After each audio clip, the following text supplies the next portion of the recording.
আজ থেকে 40-50 বছর পর যখন নাতি নাতনিরা এসে আমাকে বলবে, দাদু নেইমার কে, আমি তখন তাদেরকে বলবো, নেইমার জানি না তো।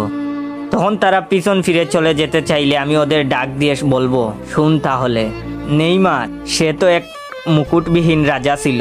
তার দাপটে কেঁপে উঠত সারা বিশ্ব। সে ছিল ব্রাজিলের গর্ব।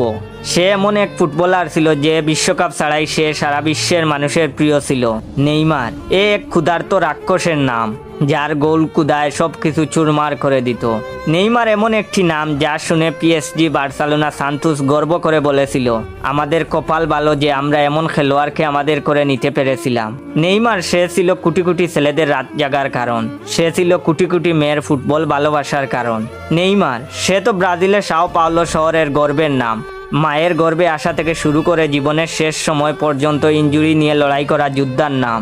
নেইমার সে যে কতটা ভালো বন্ধু তা বিশ্ব চ্যাম্পিয়ন মেসি ভালো বলতে পারবে। নেইমার মেসি, রোনালদোর মতো তারকার ভিড়ে দূর থেকে জ্বলতে থাকা নক্ষত্র। কোটি কোটি ভক্তের কান্নার কারণ ওই নেইমার। সে ছিল ফুটবল ইতিহাসের এমন অভিনেতা যে কিনা দোষ না করেও দোষী হয়েছে।